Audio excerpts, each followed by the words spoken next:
할렐루야. 예수 그리스도 이름으로 하나님 말씀 함께 나누시도록 하겠습니다. 이 시간 같이 은혜 나누실 말씀 사사기 14장 1절에서 20절까지 말씀이 되겠습니다. 제가 낭독하겠습니다. 사사기 14장 1절에서 20절까지 말씀.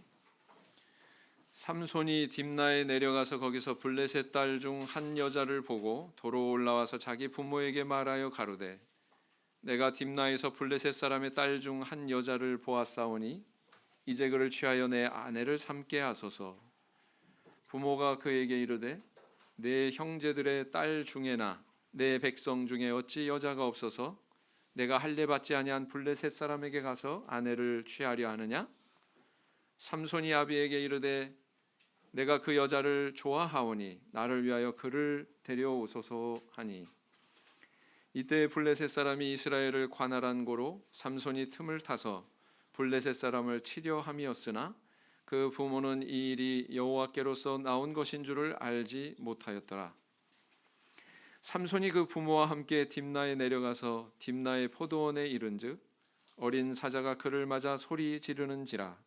삼손이 여호와의 신에게 크게 감동되어 손에 아무것도 없어도 그 사자를 염소 새끼를 찢음같이 찢었으나 그는 그 행한 일을 부모에게도 고하지 아니하였고 그가 내려가서 그 여자와 말하며 그를 기뻐하였더라. 얼마 후에 삼손이 그 여자를 취하려고 다시 가더니 돌이켜 그 사자의 주검을 본즉 사자의 몸에 벌떼와 꿀이 있는지라. 손으로 그 꿀을 취하여 행하며 먹고 그 부모에게 이르러 그들에게 그것을 들여서 먹게 하였으나 그 꿀을 사자의 몸에서 취하였다고는 고하지 아니하였더라. 삼손의 아비가 여자에게로 내려가매 삼손이 거기서 잔치를 배설하였으니 소녀는 이렇게 행하는 풍속이 있음이더라. 무리가 삼손을 보고 30명을 데려다가 동물을 삼아 그와 함께 하게 한지라. 삼손이 그들에게 이르되 이제 내가 너희에게 수수께끼를 하리니 잔치하는 7일 동안에 너희가 능히 그것을 풀어서 내게 고하면 내가 베옷 30벌과 겉옷 30벌을 너희에게 주리라. 그러나 그것을 능히 내게 고하지 못하면 너희가 내게 베옷 30벌과 겉옷 30벌을 줄지니라. 그들이 이르되 너는 수수께끼를 하여 우리로 듣게 하라. 삼손이 그들에게 이르되 먹는 자에게서는 먹는 것이 나오고 강한 자에게서는 단 것이 나왔느니라. 그들이 3일이 되도록 수수께끼를 풀지 못하였더라. 제7일에 이르러 그들이 삼손의 아내에게 이르되 너는 내 남편을 꾀어 그 수수께끼를 우리에게 알리게 하라. 그렇지 아니하면 너와 내 아비의 집을 불사르리라. 너희가 우리의 소유를 취하고자 하여 우리를 청하였느냐? 그렇지 아니하냐? 삼손의 아내가 그의 앞에서 울며 가로되 당신이 나를 미워할 뿐이요 사랑치 아니하는도다. 우리 민족에게 수수께끼를 말하고 그 뜻을 내게 풀어 이르지 아니하도다. 삼손이 그에게 대답하되 보라 내가 그것을 나의 부모에게도 풀어 고하지 아니하였거든 어찌 그대에게 풀어 이르리요 하였으나 7일 잔치할 동안에 그 아내가 앞에서 울며 강박함을 인하여 제7일에는 그가 그 아내에게 수수께끼를 풀어 이르매 그 아내가 그것을 그 민족에게 고하였더라. 제7일 해 지기 전에 성읍 사람들이 삼손에게 이르되 무엇이 꿀보다 달겠으며 무엇이 사자보다 강하겠느냐 한지라. 삼손이 그들에게 대답하되 너희가 내 암송아지로 밭 깔지 아니하였다면 나의 수수께끼를 능히 풀지 못하였으리라 하니라. 여호와의 신이 삼손에게 크게 임하심에 삼손이 아스골론에 내려가서 그곳 사람 30명을 쳐 죽이고 노략하여 수수께끼 푼 자들에게 옷을 주고 심히 노하여 아비 집으로 올라갔고 삼손의 아내는 삼손의 친구 되었던 그 동무에게 준 바 되었더라. 제가 정보출판 이사 맡고 있는 동안에 한 2년여 기간 동안 끌고 다니는 차가 있었습니다. 뭐 밤늦게 뭐 귀가하는 예도 있고 또 그 다음 날 바로 또 일어나자마자 또 다른 곳에 예배 지원도 가야 되고 너무 힘드니까 내 마음에 드는 거 좀 좋은 차 선택하겠습니다. 중고로 준대용 차를 하나 마련을 했어요. K7. 그래서 한 2년여 넘게 그렇게 끌고 다니다 보니까 나중에 이제 이것을 직책을 내려놓으니까 역시 K7도 이별을 해야 되죠. 근데 정이 많이 들었던가 봐요. 그제서야 내게 아니었지. 놓고 뒤돌아서 오면서 다시 한번 뒤돌아보고 다시 한번 뒤돌아보고 사람들은 종종 자기 것이 아닌 것을 자기 것으로 착각하는 경우가 있습니다. 특별히 남의 물건을 빌려다가 오래 사용하게 되면 그런 착각을 일으키는 경우가 있죠. 그런데 이제 이 빌린 물건을 본주인에게 돌려주게 될 때야 비로소 이게 내게 아니었지, 정신을 차리고 자기 소유가 아님을 깨닫게 됩니다. 사실 곰곰이 우리가 가지고 있는 것들을 되돌아보면 내 것이 아닌 것이 참 많죠. 사실 더 깊이 생각해 보면 다 내 것이 아니죠. 내 돈 주고 산 집, 내 돈 주고 산 차, 내 돈 주고 산 물건 다 내 걸로 생각하지만 때가 되면 이것도 이별해야 돼요. 그렇잖아요? 죽음에 임박하게 되면 가장 진하게 느낄 겁니다.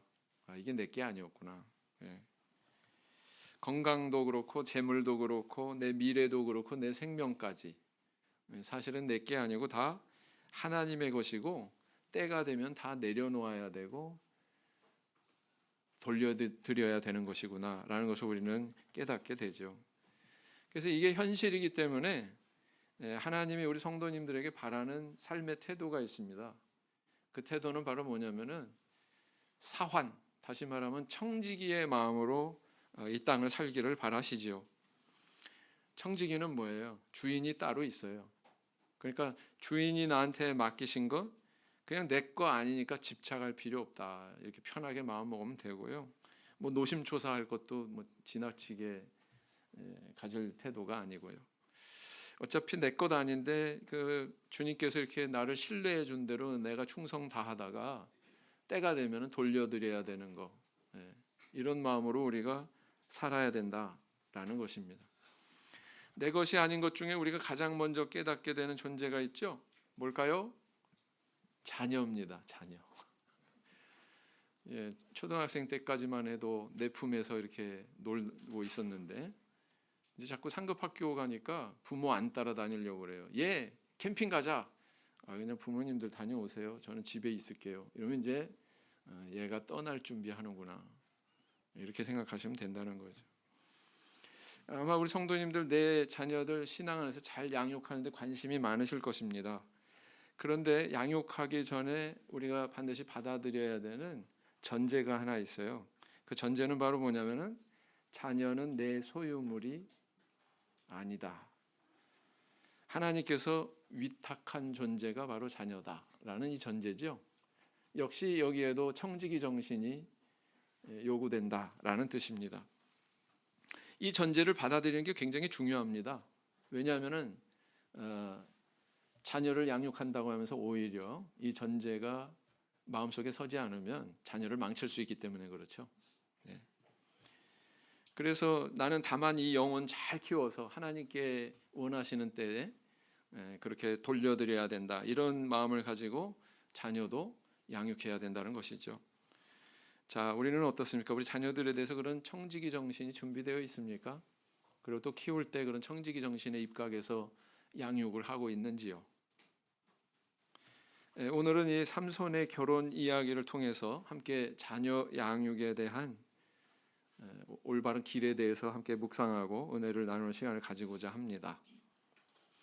자, 오늘 본문의 이 교훈을 우리가 살펴보기 전에 선결돼야 되는 성경 해석의 어떤 문제점이 있어요. 그 문제점은 뭐냐면은 삼손이 누구의 뜻에 의해서 결혼한 것이냐라는 문제입니다. 삼손이 블레셋 여인과 결혼하려고 한 것은 하나님의 뜻입니까? 아니면 본인 개인의 뜻입니까? 삼손 개인의 뜻입니까? 하나님의 뜻이요.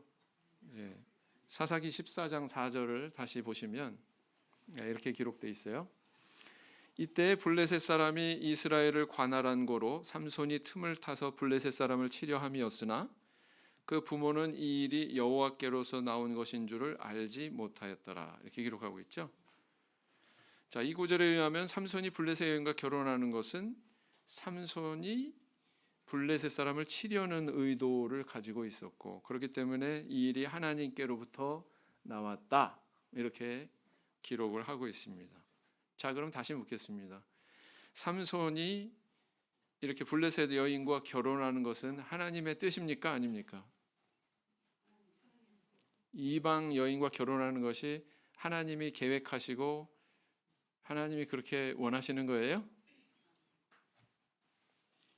그러면 이방 여인과 결혼하는 것을 금하셨던 그 모세오경에 명시하고 있는 그런 모든 율법의 조항들, 그런 내용들은 뭡니까? 하나님은 모순된 분일까요? 특히 삼손 같은 경우에는 하나님 앞에 바쳐진 나실인이기 때문에 이러한 율법에 대해서 적용하는 게 더 엄격했다, 이렇게 볼 수가 있거든요. 그럼에도 불구하고 그렇게 율법을 주신 하나님께서 블레셋을 물리치려고 하는 뜻으로 삼손이 블레셋 여인과 결혼하는 것을 계획하셨다, 그렇게 인도하셨다, 이렇게 볼 수 있는 건가요? 어떻게 생각하세요? 우리는 여기서 적지 않은 어떤 모순과 혼란을 느낄 수가 있습니다. 잘못 이해하면 마치 하나님이 선한 목적을 위해서 그분 자신의 원칙을 깨뜨리는 아주 모순된 분으로 그렇게 발견이 되거든요. 사실은 그렇지 않습니다. 우리 하나님은 절대로 모순이 있을 리가 없죠. 이 기록된 말씀의 뜻은 하나님의 뜻을 벗어나서 인간의 어떤 잘못된 행보조차도 우리 하나님께서는 선을 이루도록 섭리하신다, 그리고 이렇게 섭리를 이루신다는 차원에서 하나님께로서부터 났다, 이런 표현들이 가능하다는 거예요. 이런 예들은 성경에서 얼마든지 찾아볼 수가 있어요. 가령 예를 들어서 야곱과 에서가 있습니다. 태어나기 전에 이미 하나님께서 복중에서 막 다투니까 상담을 했어요. 하나님 앞에 기도로. 그랬더니 뭐라고 그러셨어요? 하나님께서 큰 자가 어린 자를 섬기리라. 이미 이 아이들이 무슨 악을 행하고 선을 행하고 태어나기 전부터 하나님께서 큰 자는 어린 자를 섬기리라, 이미 정해졌죠. 자, 그리고 이제 자녀들이 태어났습니다. 근데 야곱이 형 그리고 아버지를 속이고는 장자의 축복을 싹 가로챘어요. 양털 옷으로 가장하고, 양털로 자기 피부를 가장하고 형의 옷을 입고, 그리고는 그걸 가로챘거든요. 자, 야곱은 큰 자는 어린 자를 섬기리라 했던 그 하나님의 예언을 성취했기 때문에 정당한 겁니까? 악한 거예요, 아니에요? 야곱이 행한 거 속이고 사기하는 그런 행위예요, 아니에요? 사기하는 행위예요. 하나님의 이와 같은 예언을 성취했다고 해서 야곱의 이런 행위가 정당화될 수가 없는 거죠. 그건 그거대로 잘못된 행동이에요. 그릇된 행동입니다. 그러나 한 발자국 떨어져서 이렇게 보면 결국은 그 하나님의 뜻대로 된 거죠. 만약에 야곱이 이런 방법을 쓰지 않았다면, 이건 만약입니다. 하나님은 다른 경로, 다른 방법을 통해서 야곱이 장자의 축복을 얻도록 하셨을 거예요. 그렇죠? 그래서 인간의 어떤 그런 그릇된 행동이 하나님의 예언이 성취됐다고 해서 그것을 정당화할 수 있는 건 아니다라는 뜻입니다. 또 어떤 예가 있어요? 또 요셉과 형들의 경우가 있잖아요. 다른 형들의 경우.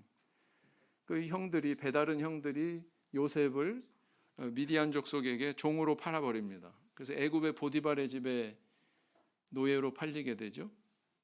그래서 여러 가지 우여곡절을 겪은 끝에 나중에는 애굽의 총리가 됐어요. 형들이 종으로 팔지 않았다면 애굽의 총리가 될 수 있었어요, 없었어요? 그러면 애굽의 이렇게 종으로 판 미디안 족속에게 이렇게 종으로 팔아버린 형들의 행동은 정당한 겁니까? 아니죠.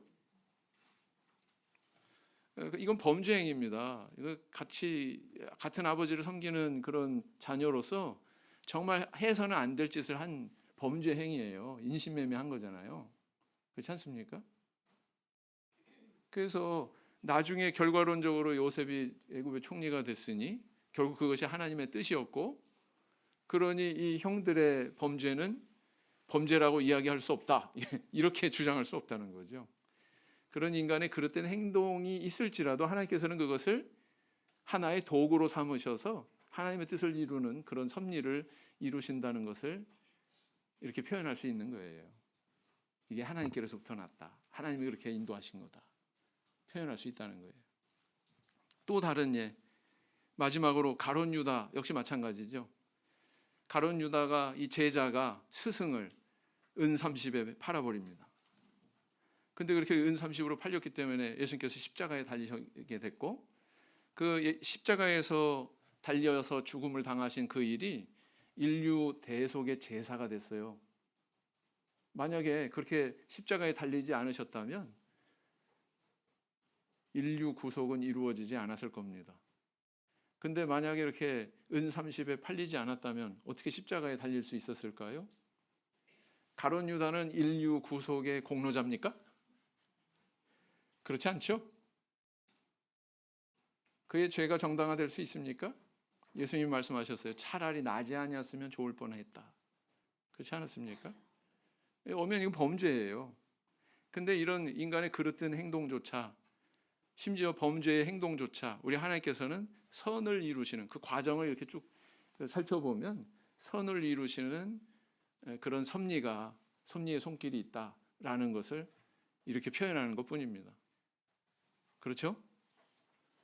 그렇기 때문에 이 사사기의 이런 내용을 통해서 삼손 같은 사사도 이방 결혼했네. 이 미혼의 청년들, 성경을 잘못 해석하면 안 됩니다. 아시겠죠? 그래서 이 삼손이 만약에 이 블레셋 여인과의 결혼을 선택하지 않았다면 하나님은 다른 방법과 다른 경로로 블레셋을 응징하고 그들을 응징하는데 이 삼손을 도구로 쓰셨을 거예요. 삼손의 이렇게 그릇된 행동이 이 성경에 이런 오해 삼을 수 있을 만한 이런 표현으로 그 행동 자체가 정당화될 수가 없다는 겁니다. 이해가 되시죠? 자, 이것을 먼저 이해하고 성경을 봐야 된다. 안 그러면 계속 오리무중이다. 라는 것입니다. 자, 그럼 오늘 본문에서 특별히 삼손을 반면교사로 삼을 때 부모된 그런 성도로서 우리가 자녀 신앙교육에 대한 어떤 교훈의 말씀을 주고 있습니까? 첫째는 뭐냐면은 육신의 안목이 아니라 말씀에 이끌리는 사람으로 키워라 라는 것입니다.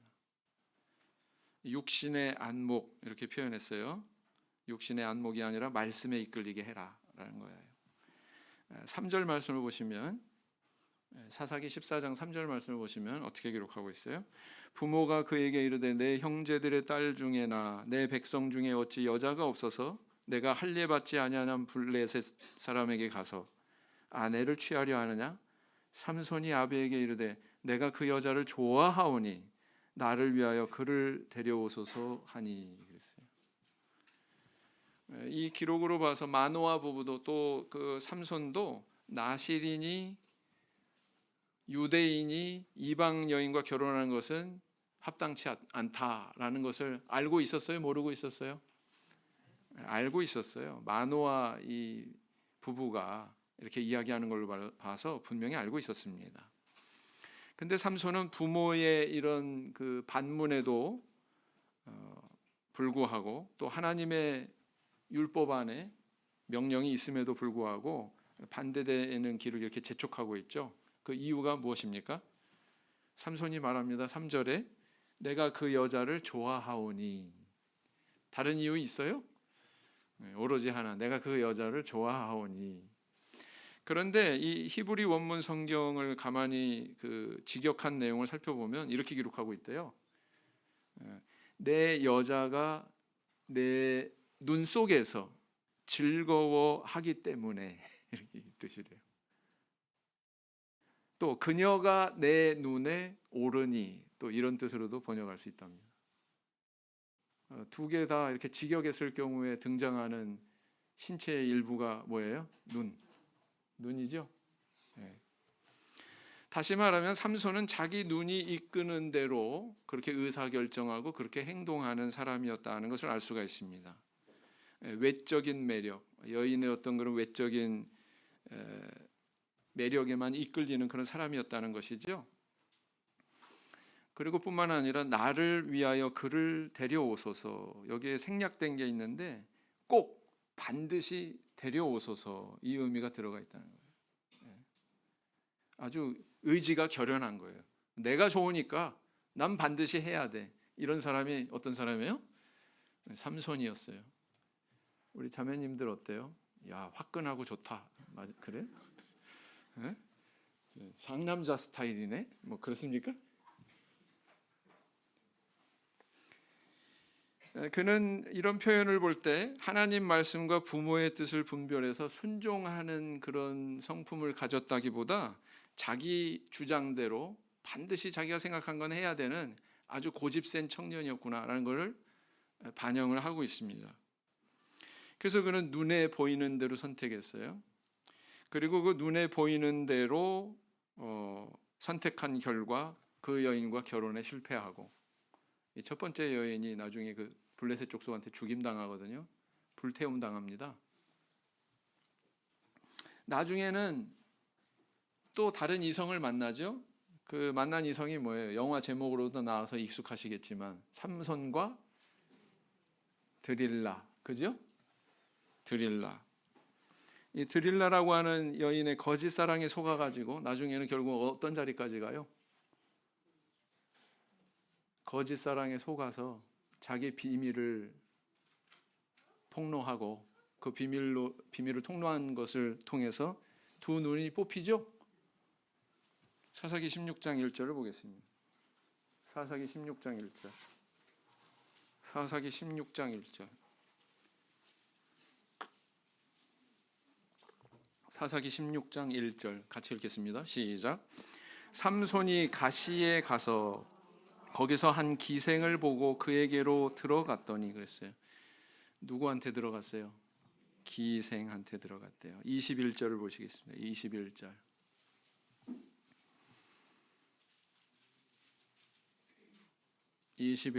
시작.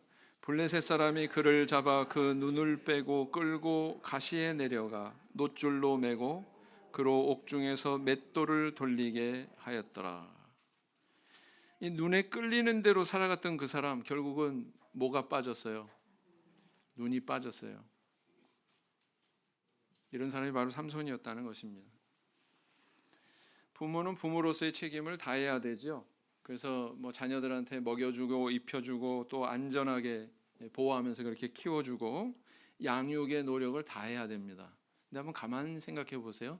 세상 사람들은 안 그래요? 물론 가끔 뉴스에는 정말 인면수심의 그런 사람들이 있어가지고 부모로서의 소임 다하는 그런 젊은 사람들도 있습니다만, 보편적인 그런 부모들 보면 어때요? 입혀주고 먹여주고 보호해주고 양육해주잖아요. 근데 이건 보면은 동물도 다 하는 일이에요. 동물도 다 그렇게 할 줄 알아요. 맞죠? 먹이 구에다가 물어다가 뭐 집에 가서 새끼들한테 다 입에다 넣어주기도 하고. 동물들도 그렇게 해요. 그 기본적인 행동입니다. 본능적인 행동이에요. 뭐 동물들도 그렇게 하는데 뭐 사람인 부모가 그렇게 하는 건 정말 기본에 불과하다는 거죠. 신앙 안에 들어온 부모가 정말 힘써야 하는 영역이 있다면 자녀에게 신앙을 유산으로 물려주기 위해서 노력해야 된다는 거예요.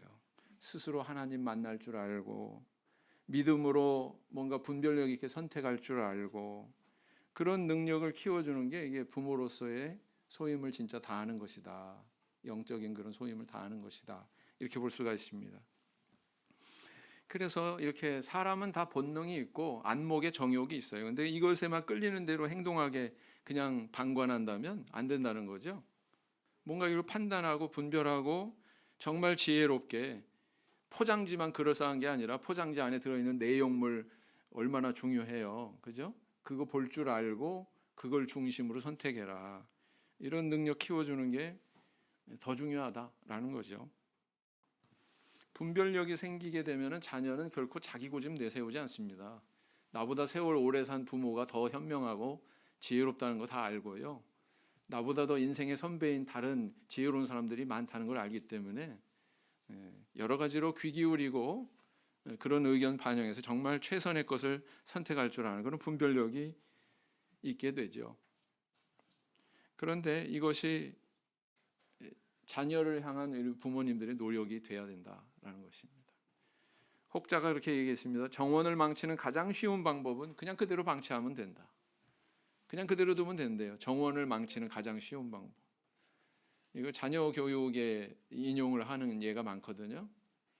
자녀를 망치는 가장 좋은 방법은 뭐냐? 가장 빠른 방법은 그냥 하고 싶어 하는 대로 그냥 다 내버려 두면 된다는 거예요. 그렇게 해서는 안 된다는 거죠.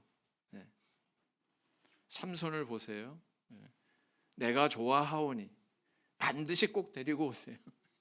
자기 주장, 자기 고집 펼치는 자녀가 아니고 정말 분별력 있는 그런 자녀로 양육해야 이런 삼손과 같은 길을 가지 않게 할 수 있다라는 것입니다. 부디 우리 성도님들, 부모된 우리 성도님들, 욕망의 눈에 이끌려만 그렇게 인생을 사는 게 아니라 분별의 눈을 가지고 사는 그런 자녀 양육의 지혜가 있기를 바랍니다. 잠언 22장 6절을 보시겠습니다. 잠언 22장 6절.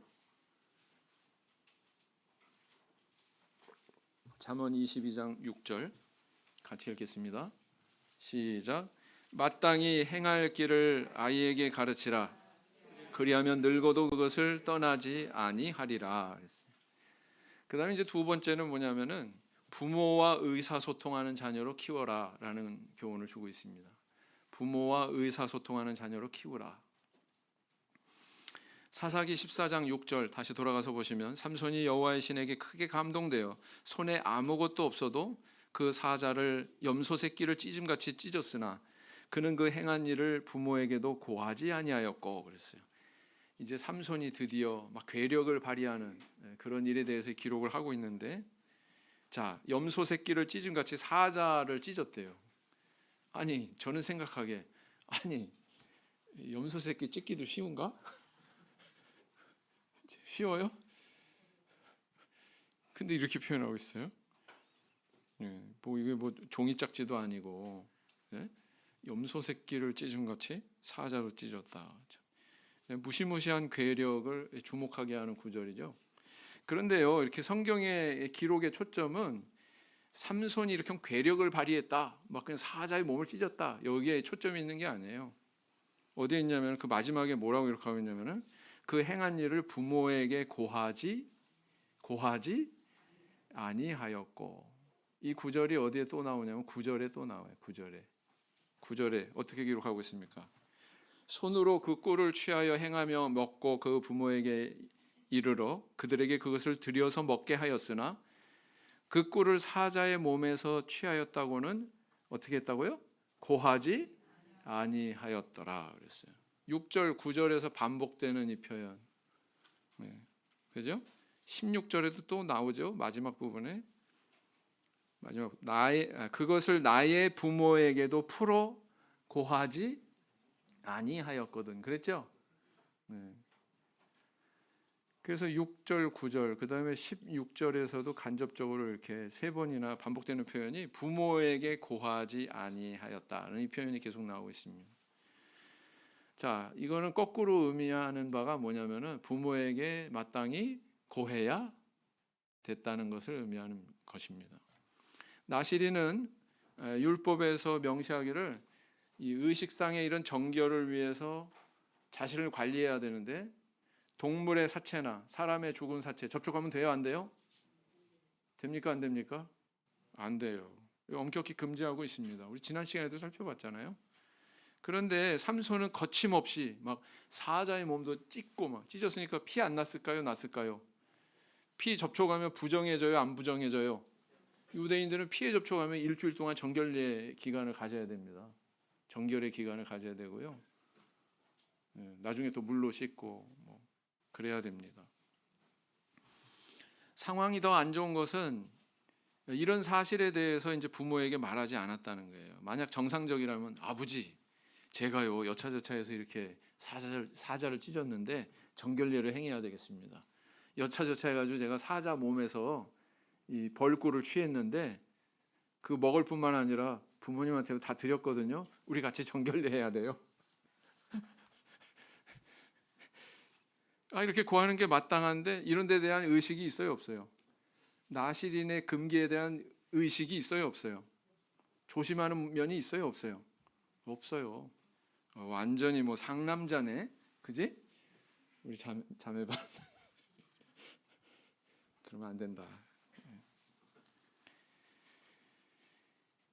자, 14장 16절을 보시면 삼손의 아내가 그의 앞에서 울며 가로되 당신이 나를 미워할 뿐이요 사랑치 아니하는도다. 우리 민족의 수수께끼를 말하고 그 뜻을 내게 풀어 이르지 아니하도다. 삼손이 그에게 대답하되 보라 내가 그것을 나의 부모에게도 풀어 고하지 아니하였거든 어찌 그대에게 풀어 이르리요 하였으나. 그랬어요. 이 삼손은 부모한테 잘 말 안 했어. 안 밝혔어. 네. 뭐 하나님께도 어떤 그런 하나님 의식하는 마음이 없는 거예요. 그냥 막 행동해 버리는 거예요. 그리고 나서는 그렇게 부모한테도 모르게 감춘 사실을 누구한테는 이야기하고 폭로하냐면은 사랑을 미끼로 막 협박하는 블레셋 여인한테는 다 오픈해, 다 얘기해, 맞죠? 네, 이 수수께끼 답도 그냥 막 눈물 흘리면서 네? 사랑을 미끼로 막 사정하니까 비밀이 없어요. 그냥 거기에는 다 오픈해 버리잖아요. 다 열어 버리잖아요. 그죠? 자, 여기서 뭘 알 수 있습니까? 삼손은 뭐 하나님과 대화하고 신앙의 부모와 대화하고 그런 것이 아니라 세상과 대화하고 세상 친구에게 마음의 문 열고 세속의 사람을 더 가까이 하는 이런 사람이었구나라는 걸 알 수가 있습니다. 맞죠? 죄와 오해와 악감정 뭐 이런 것들은요 소통되지 않는 고립된 환경에서 자랍니다. 마치 지하실처럼 햇빛 들지 않는 지하실에 곰팡이 피고 막 병균이 우글거리고 그렇게 되는 것처럼 네? 자기 죄를 하나님께 고백하고 회개할 줄 아는 성도는요 결코 영적인 감옥에 살지 않습니다. 네. 신앙의 자유를 누립니다. 부모는 자녀가 신실한 그런 신앙인으로 자라게 하기 위해서 확인해야 되는 게 있는데 그게 바로 뭐냐면 적극적으로 소통하고 있나? 대화하고 있나? 나와 또 하나님과 이겁니다. 비밀이 없어야죠. 그죠? 어느 정도 클 때까지. 부모와 소통하고 대화하는 자녀는 곁길로 갈 일이 없다라는 겁니다. 부모와 서로 소통이 안 되고 대화의 창구가 없고 그러니까 자꾸 바깥으로 이제 관심 두고 다른 대화의 대상을 찾는 거죠. 아무리 신앙이 좋은 부모라도 자녀와 소통하지 않으면 자신의 신앙을 자녀들에게 물려줄 기회가 없습니다. 그래서 성경에 보면은 간혹 본인 신앙은 참 좋은데 자녀들 신앙은 이상하게 된 경우를 보지 않습니까? 네. 배우지 않아서 그래요. 배웠다면 그렇게 될 리가 없죠. 네. 배움의 기회를 어디서 찾습니까? 대화할 줄 알아야죠. 대화를. 열심히 자녀들 눈높이 맞춰가지고 소통하는 거. 여러분 대화라는 거는요 쌍방 간의 그런 의사표현이 활발한 게 대화예요. 한쪽에서 막 일방적으로 얘기하는 그 대화예요, 아니에요? 그거는 성격이 틀려져요. 강요거나 교육이거나 그건 대화가 아니에요. 대화하려면은 전제되는 게 있는데 눈높이가 맞춰져야 돼요. 더 낮은 존재에게 그 낮은 존재가 누구겠어요? 부모 입장에서는 자녀지 않습니까? 그래야 대화가 가능해요. 언젠가 그 장로님이 자녀들 교육에 참 골치를 썩었는데 어느 날 큰 아들이 딱 머리를 염색을 하고 왔대요. 머리에 그냥 염색을. 그래가지고 막 속에서는 열불이 나는데 그 아들한테 그랬대요. 야, 개성 있다, 멋있다. 야, 그런데 너한테는 좀 안 어울리는 것 같다. 다음 날 가가지고 바로 물 빼고 왔대요.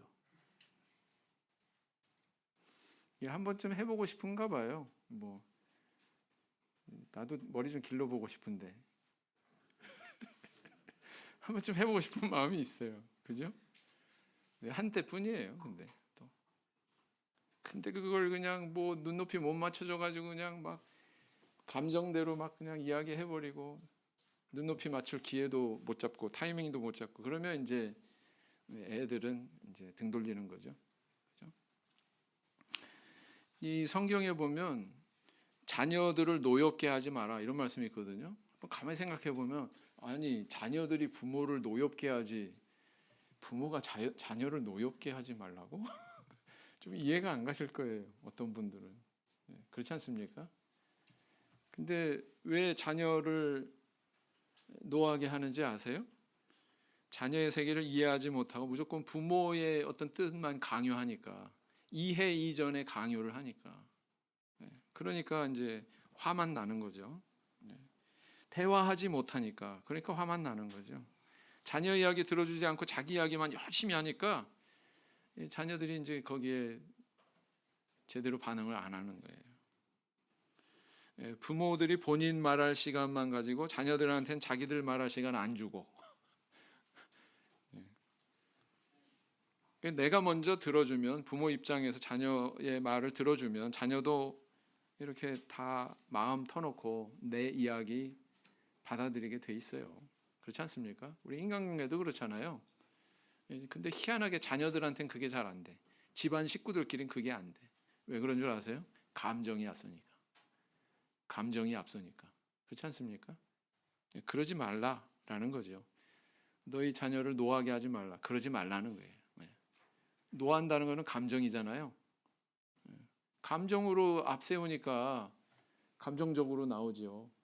그렇지 않습니까? 그렇게 하지 말라라는 뜻이다라는 것입니다. 에베소 6장 4절 말씀 보시겠습니다. 에베소서 6장 4절.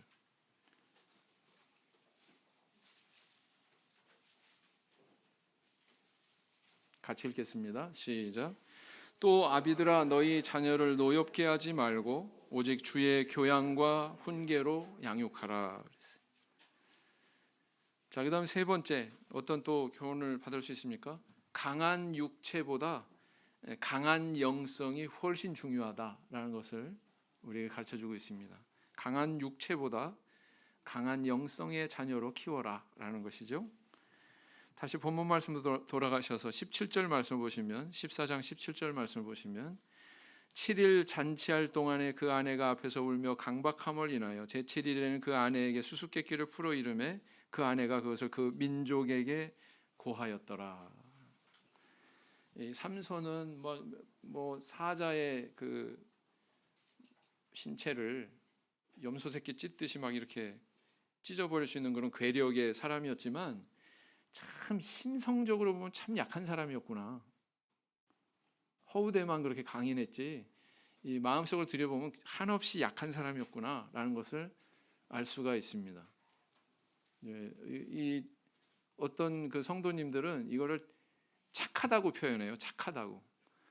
전 그거 잘못된 표현이라고 봅니다. 이거 어리석은 거예요. 착한 게 아닙니다. 어리석은 거예요.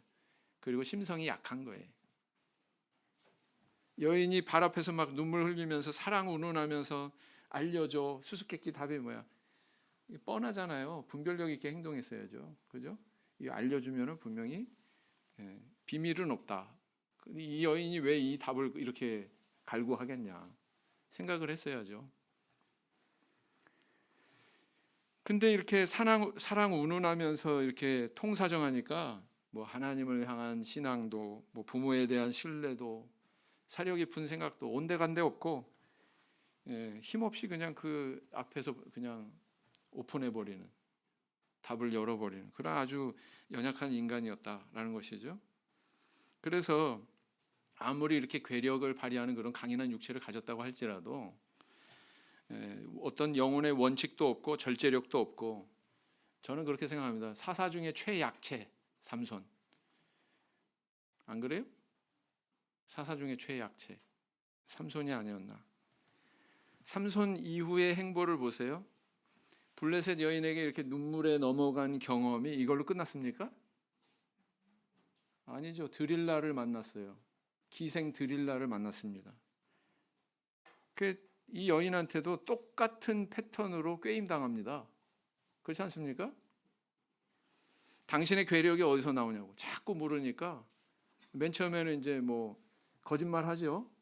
첫 번째는 그것은 마르지 않은 푸른 칡 7으로 나를 결박하면 나는 힘이 없어진다. 힘을 못 쓴다. 했더니 그냥 순식간에 끊어버리잖아요. 그러니까 또 그 앞에서 또 눈물 흘리면서 배신자, 그럴 줄은 몰랐네, 그랬겠죠. 그랬더니 또 뭐라고 그랬어요? 쓰지 아니한 세 줄로 묶으면 나는 힘을 못 쓴다. 세 줄로 묶었더니 이게 뭡니까? 실 끊듯이 그냥 끊어버리잖아요. 그러니까 또 눈물 흘리면서 또 그럴 줄은 몰랐네, 우리 헤어져, 막 이런 소리 하니까 어떻게 됐어요? 끈질기게 조르는 그 마당에 견디지 못해서 결국 나는 머리털을 밀면 힘을 못 쓰게 돼. 진실을 이야기하지 않습니까? 이게 착한 거예요, 이게? 이게 진실한 겁니까? 어리석은 거죠? 이처럼 실패를 경험하게 되면 그게 습관화되고 내재화돼서 똑같은 실패를 또 해요. 이게 문제라고요. 근데 만약에 성공하잖아요. 성공의 경험이 다음에 또 내 인생을 성공으로 이끌어요. 사람은 그런 겁니다. 근데 영적인 면에서 이렇게 성공하는 자녀로 키워야 되지 않겠습니까? 승리하는 자녀로 키워야 되지 않겠습니까? 삼손처럼 이렇게 허약하게 무너져 내리는 게 아니라. 오늘날 우리 부모님들 자녀들을 교육할 때 어떤 데 초점을 맞추고 계신가요? 많은 부모님들이 자녀에 대해서 매우 단순하게 행동합니다. 좋은 음식 먹이고, 좋은 옷 입히고, 좋은 학교 보내고, 그죠? 좋은 학원 보내고, 좋은 대학 들어가고, 좋은 직장 얻게 하고, 좋은 취미 가지게 하고, 뭐든지 100% 좋은 것만 다 해주면 얘가 잘 자랄 것 같아요. 그렇습니까? 최고의 환경은 자녀 교육의 최고의 열매를 따는 길은 아니에요. 오히려 망칠 수도 있습니다. 저 미국에 유학 보내고 났더니 엉뚱한 짓 하고, 그죠? 자녀 신앙 망쳐버리고 그런 애도 있거든요. 그런 애도 있어요. 그런 것들이 아니라 인내심, 저 녀석이 마음속에 인내심이 있나, 절제력이 있나, 뭔가 포용력이 있나, 다른 사람하고 잘 이렇게 융하면서 잘 지내나, 이런 것들을, 그런 분별력을 가지고 자녀들을 볼 줄 알아야 된다는 거예요. 그런 것들이 부족하면 이것을 자녀들이 가지도록 하기 위해서 내가 어떤 교육을 해야 되지, 어떤 기회를 가져야 되지, 이런 것까지, 방안까지도 생각할 줄 알고 그런 것들도 만들 줄 알고 하는 그런 관심이 있어야 된다라는 것입니다. 그것들이 구비가 되면 다른 것들은 다 따라와요.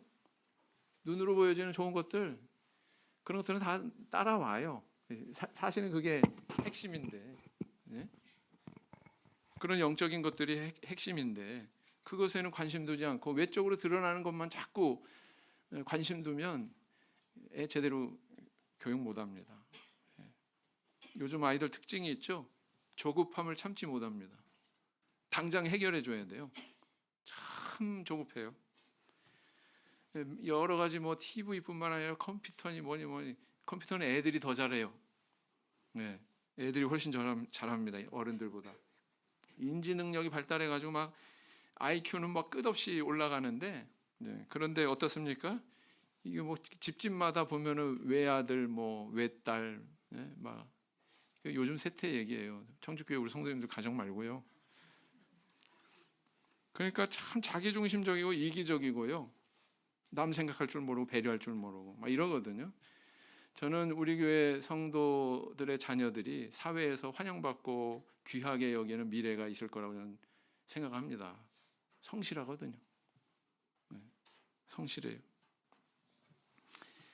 이런 분위기 속에서 자라다 보니까 요즘 자녀들은요, 지능은 최고인데 이런 인내심이니 자제력이니 이런 끈기니 이런 것들은 참 바닥이에요, 바닥. 삼손이 보여주고 있듯이 강한 영성을 배워보지 못하게 되면 성인이 돼도 그 부분에 결함이 생깁니다. 어른이 된다고 해서 그 결함은 그냥 메꿔지지 않습니다. 그걸 메꾸려고 하는 노력이 있어야 메꿔지죠. 네. 어른이 된다고 이제 어른 다 됐는데 뭐 알아서 하겠지. 천만의 말씀. 어른이 돼도 그거는 해결이 안 되는 거예요. 왜? 그런 교육을 받아본 적이 없으니까. 그런 환경을 경험해 본 적이 없으니까. 어떻게 해야 되겠습니까? 어른이지만 그 부분을 메꿔야죠. 배워야죠. 네. 그렇습니다. 디모데전서 4장 8절 말씀, 디모데전서 4장 8절 말씀 보시겠습니다.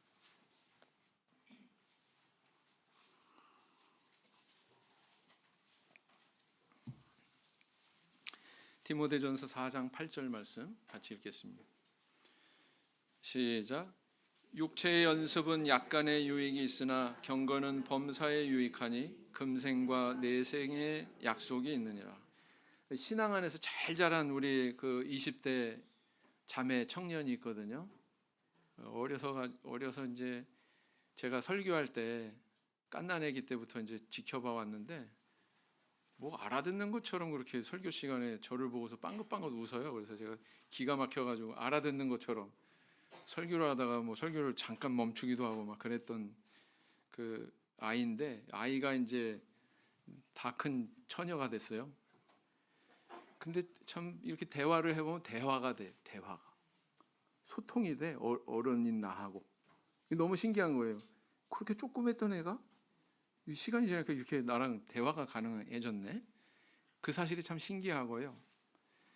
그 다음에 뭐가 더 신기하냐면은 자기 또래나 아니면 자기보다 연장자인 선배 언니조차도 신앙에서 멀어진 그런 청년들을 자기가 만나가지고 이렇게 권면하고 어디 같이 가자 그래가지고 또 이렇게 신앙 안으로 끌어들이려고 이렇게 노력하고 그러는 거 보면 언제 이렇게 자라났지? 근데 이게 그냥 된 게 아니고 부모님이 참 큰 바위 얼굴이 되세요. 그 자녀한테. 그래서 야, 참 그 부모의 그 어머니의 그 딸이구나. 뭐 이런 걸 많이 느끼거든요. 그래서 이렇게 그 믿음의 가정에서 이렇게 잘 자라게 되면 제가 볼 때도 흐뭇한데 부모님이 볼 때 얼마나 더 흐뭇할까. 또 우리 하나님 보실 때도 얼마나 흐뭇하실까 이런 생각이 듭니다. 애들이 금방 자라더라고요. 어저께 그 제가 미취학 아동 중에 하나한테 물었습니다. 야, 너 오빠 다리 다쳤다며? 그러니까 너 다리 다쳤다며? 그러니까 많이 나았어요. 저는 이제 그 상상하기를 네, 많이 다쳤어요. 아프대요. 뭐 호해줬어요. 뭐 이렇게 나올 줄 알았거든요. 근데 뭐 많이 나았어요. 이러고 이거 봐라. 가끔 제가 충격을 받습니다. 이렇게 어른이라고 애가 어리고 마냥 어릴 걸로만 생각하면 안 되는구나. 애들도 생각할 줄 알고 느낄 줄 알고 그렇게 잘하는구나. 그런 것들을 느껴보거든요. 바라옵기는 이 삼손이 보여준 대로 이런 길을 가도록 하는 것이 아니라 정말 지혜로 또 자녀를 대하는 가장 기본 내 소유가 아니라 하나님이 의탁하신 나는 청지기에 불과한 존재다. 자녀는 하나님이 나한테 잠시 맡긴 선물이다. 이 인식을 뚜렷이 하시고 자녀 교육에 임하시는 우리 성도님들 되셨으면 좋겠습니다. 그리고 또 그렇게 임할 때에 우리 하나님께서 자녀 양육의 지혜도 허락하셔서 정말 하나님의 사람으로 외적으로 눈에 끌리는 것보다 내적으로 본질적인 것을 키워주는데 교육에 초점을 맞추고 그런 지혜를 발휘해서 잘 성장시키는 그래서 나중에 노년에 행복한 그런 우리 성도님들이 되시고 또 하나님께도 영광 돌리는 그런 가정 되시기를 예수님 이름으로 기원드립니다. 묵상 기도하시겠습니다.